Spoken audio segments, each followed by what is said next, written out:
Now, when you start with a continuing story with the main bad guys being pretty much shadowy figures who almost never get their hands dirty, you have to come up with threats for the heroes to fight every so often in order to justify the quota of an action show.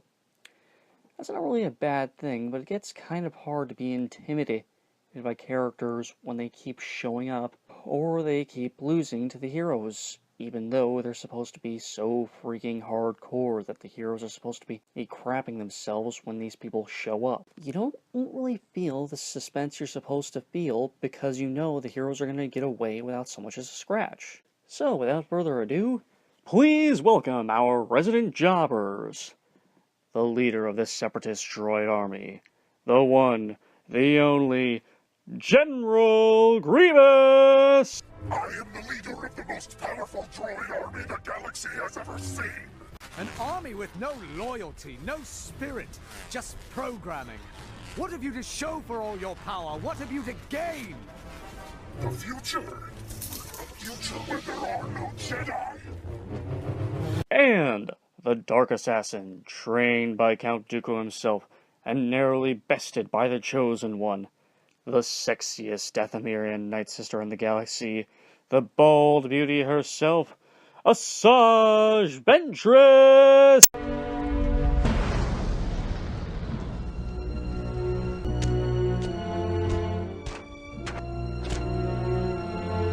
Come, Padawan. Your fall will be my ascension to the Sith. And now we establish Kenobi's White Whale. Or maybe Obi-Wan is the White Whale. Either way, this is the man he'll be forced to face again and again and again. And to the point that it's almost cathartic when Obi-Wan shoots this mother crapper through the heart. Anyways, let's talk about the fight. First off, I appreciate that Grievous is still tough even though he's not as OP as he was in the Tartakovsky show. He still manages to kick Obi-Wan down and maintain a blade lock with him. And that's it. That's literally it. 1 out of 10. It has a cool backdrop, and the initial lock is kind of cool, but it's painfully short. Like, at least with Ahsoka versus Ventress, it made dramatic sense to have it be so short.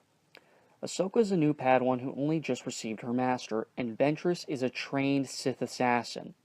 Or maybe the term for her should be Dark Jedi? Jedi Assassin? Dark Assassin? I don't know. She's a trained Force user and lightsaber duelist who can contend with both Obi-Wan and Anakin Skywalker at the same time. She's tough. And she can easily handle somebody like Ahsoka during the events of the Clone Wars movie. Grievous and Obi-Wan, though, they're both trained duelists. I understand the writing reason for the fight being so short, but come on, you guys can sponge out an extra 30 seconds at least. Yes, you read that right. These two face off more than once in this series. But don't worry, you classic fans of Grievous, it's not for another 4 seasons, and even then it's kind of clear that he's toying with her. Anyways, back to the fight at hand. You can tell out the gate that Grievous has literally no confidence in Ahsoka because he decides to just go for one blade. I feel like there's levels to how seriously Grievous takes you as a duelist. A little Jedi Padawan? Who cares? One saber. Obi-Wan Kenobi? Okay, maybe some Jarkai is appropriate. Kit Fisto? Oh crap, I gotta nip this one in the butt. 4 sabers. And Ahsoka fares about as well as she did against Ventress. Or does she? After knocking down Ahsoka, Grievous takes to knocking the clones around like they're baseballs at Yankee Stadium and he's Babe Ruth himself. He goes in for the kill on Rex, but Ahsoka gets back to her feet and intercepts him just in time. Wait a minute.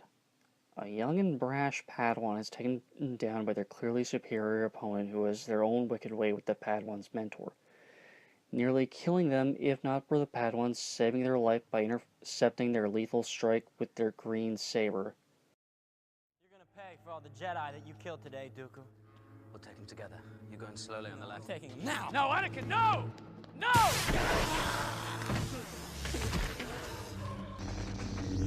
Ah! Ah!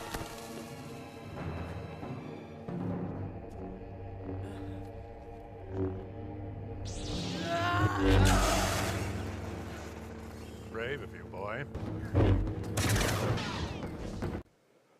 Oh god, get out of there, Ahsoka, before he cuts off your arm! Oh, look at that. Grievous busts out a second saber. Looks like he thinks she's worth somewhat of a damn after all. Also, I like how Ahsoka is clearly just fighting Grievous to distract him from the clones. She's managing to block or dodge most of his strikes, but she's clearly not having an easy time here, which makes her eventually turning tail make sense. 4 out of 10. I've already name-checked Ahsoka's first duel with Ventress from the movie, but I really do think that it's an apt comparison. It's pretty clear in both cases that Ahsoka's opponent basically considers her worthless and is only fighting her so they can move on to their main goal. But again, Ahsoka manages better than you'd expect from her. Other folks have gone toe-to-toe with Grievous and either wound up in critical condition or outright dead. Ahsoka clearly didn't win here, but at least she showed her massive balls in this duel. This is a rematch Ahsoka's probably been itching for, and I'll bet Ventress is ready to make Sky Guy's Padawan look stupid all over again. Nice of you. Tell you what, I'll give you a merciful death.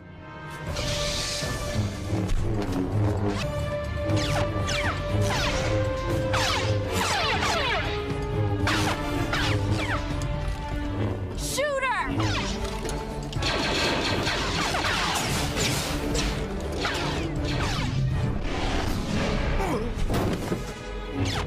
Skywalker's not here to save you now.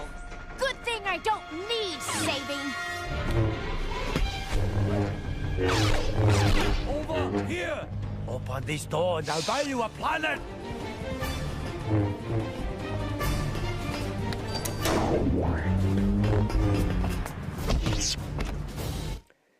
There's not much to say, but I do like how Ahsoka tries for a physical strike. But Ventress does see it coming and just moves aside. 3 out of 10. It's pretty much the same as Ahsoka's last duel with Ventress. She's standing her ground because she has to, and Ventress is only humoring her because she's in the way of her main goal. Although I do like how, unlike Grievous, Ventress actually does take Ahsoka seriously, if only because she is in the way of her true goal. And Ahsoka actually does hold her own, but I'm not even sure how much Ventress really wants to kill Ahsoka.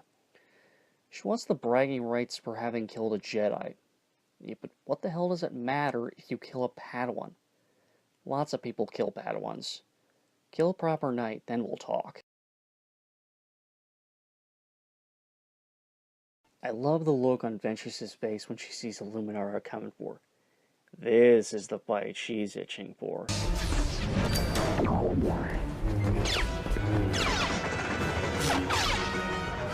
Surrender. 2 out of 10.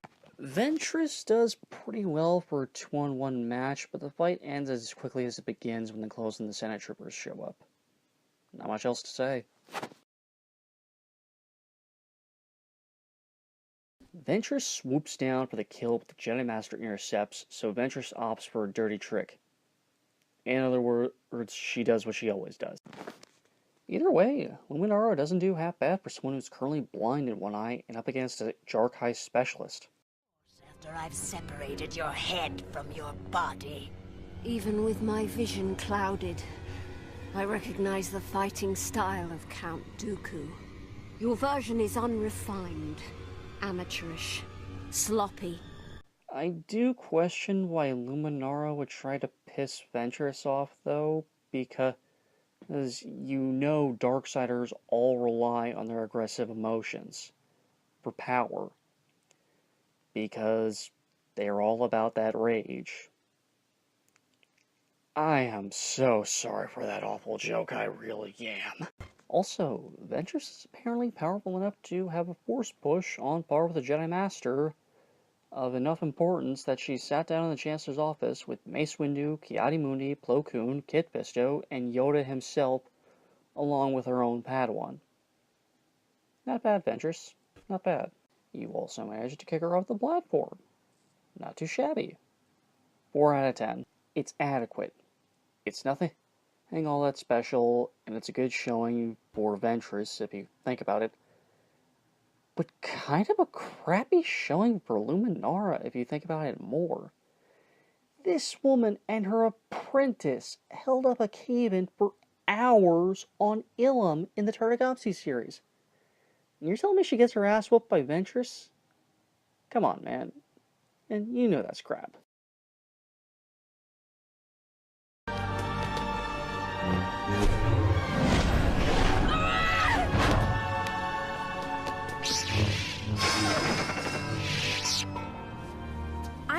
I know. You told me to stay. Well, as long as you're here.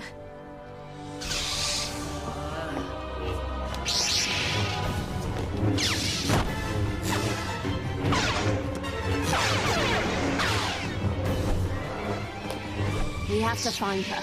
Too damn short.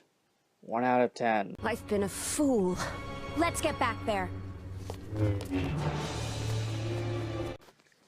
Luminar and Ahsoka both realize they've been played, so they run off to check on the Viceroy, but Ventress intercepts them and gives her best Wicked Witch of the West impersonation as she blade locks the two of them. Their blade lock is quickly broken, and the Master and the Padawan both trade blows with Ventress, all of which are countered by the assassin. Ventress is getting tired of this crap, so she throws some loose debris at the two of them, but Luminara tosses it back, much to her irritation. Ventress continues spending off the two ladies before she realizes that her work here is done, and it's time to get away. 4 out of 10. You guys sure as hell ain't no Obi-Wan and Anakin. But I've seen worse in this series. Trust me.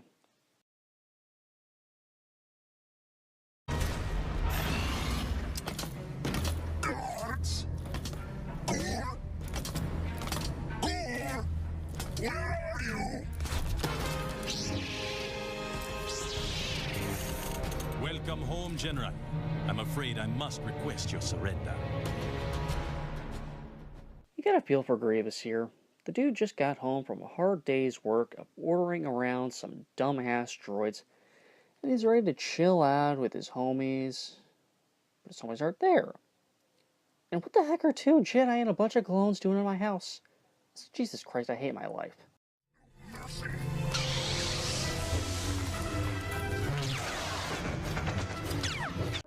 As far as the fight goes, I like how despite clearly being caught off guard, Grievous still has his wits. He opens with a full alarm strike on each Jedi, and then when they blade lock him, he then lets go of the sabers with the upper part of his hands and detaches his 2 upper arms from the lower ones, tries to catch them off guard with a second strike. This shows great strategic thinking, intelligent use of your unnatural physicality, and actual use of your opponent's individual focuses against them. It's classic rope-a-dope. Come in with a hook, then knock him out with a jab. I also like the use of the clones in this fight. It's pretty clear if you just handed each of them a saber from some of the Jedi that Grievous had killed before, they'd be murdered themselves. And to just shoot the guy wouldn't work because he has sabers that can deflect the blaster bolts. So what do? You use the tow cables to just demobilize him while the experts do the saber fighting. Oh, dude, Kit Busto just sliced that guy's legs off. That is raw, Master Fisto. That is raw. This is also the one instance I can think of throughout the series where Grievous running off after being cut makes sense. In other fights, we'll see him lose a hand and be like, yep, screw this noise, I'm out of here. But here, this makes sense. 1 hand and 2 legs aren't the same thing. You should probably get going at that rate. But even then, there's not no fight left in Grievous. Nadar tries to strike at him when he's running off, and Grievous blocks him and maintains a pretty hard blade lock, with Nadar obviously having a hard time holding him off. And he's only committed to retreating when Fisto has disarmed him of his saber. 7 out of 10. This is an excellent fight. Great tactics by everyone. Nobody here is either incapable or dull. Everyone is fighting smartly and everyone is fighting well. Let's see what the rest of the episode brings.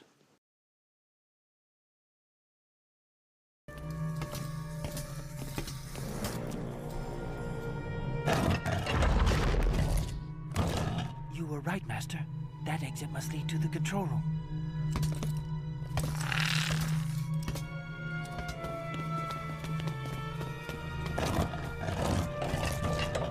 Oh, what have we here?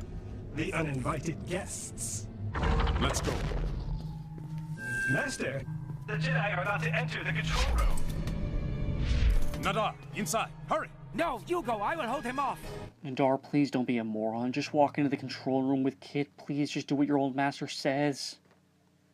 Oh, god damn it.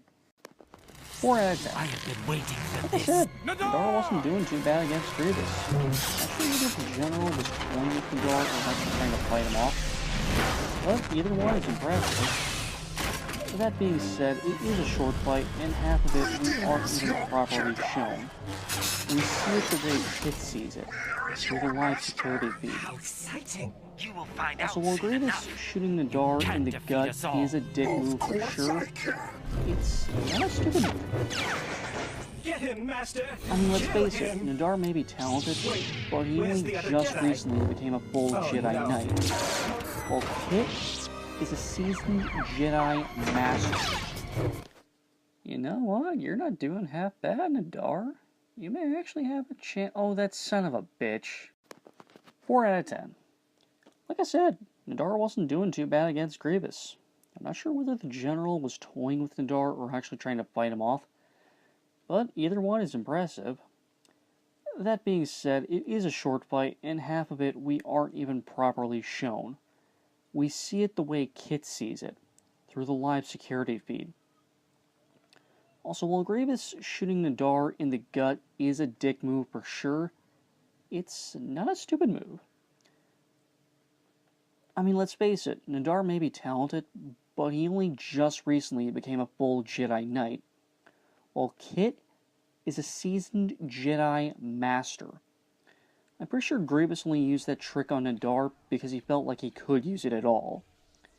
Fisto knew well enough to stay aware of his surroundings to the point that he could anticipate Grievous' signature spinning blade trick, then cut off his friggin' legs. Nadar managed to not get killed in that fight. Big difference. I also think Grievous knew Nadar would try to fight him off like some big damn hero, so he relied on him focusing so hard on not being overpowered that he wouldn't anticipate a dirty trick. Again, a classic Robodub move. You know what, I kind of wonder how well Grievous would have done as a boxer. If I can change, and you can change, everybody can change. I just got one thing to say to my wife at home. Yo, Adrian, I did it!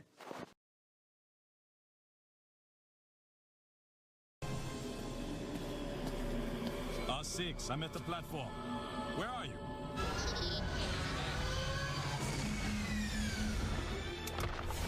Going somewhere. I like how, not unlike Grievous, Fisto was able to rally quickly from a surprise attack. He even manages to block the General's infamous spinning blade trick. But he also realizes he's outmatched. He can't walk away just yet, so he needs to wait for a good opportunity. And he does. But to Grievous' credit, he sees it coming and blocks the Jedi Master's attack.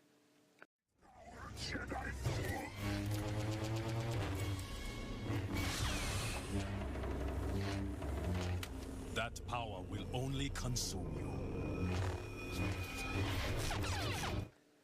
Oh, kick-ass. Fisto was a Jarkai practitioner too.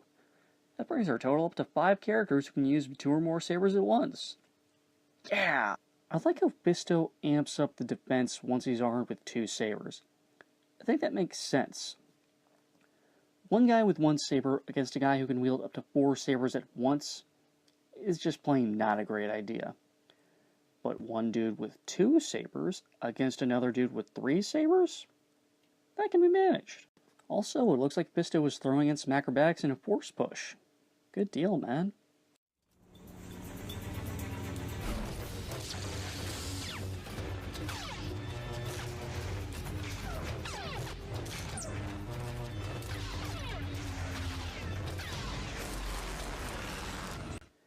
Yep, Pisto te, exit. If Grievous is calling in the Magna Guards, he's tired of fighting you and just wants you to die already. 7 out of 10. This is an excellent showing for Master Fisto. While it might not be Grievous's best showing yet, it is still a good one. I mean, the man is contending with a full member of the Jedi High Council. How many other folks can say they've done that? Huh? Yeah. Huh. Maybe these guys aren't a couple of jobbers. Overall, I'll say that I liked Lair of Grievous a lot more than I liked Cloak of Darkness. But I'll take both their duels over Destroy the Malevolence and Duel of the Droids. Overall, Season 1 doesn't have their best duels, but it doesn't have their worst duels.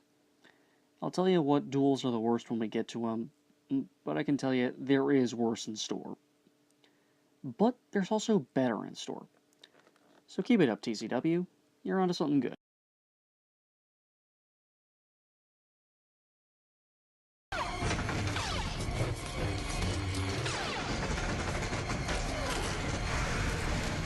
What you say? That you only meant well, 'cause you did. What you say? That it's all for the best, 'cause it is. What you say? That it's just what we need. You decided this.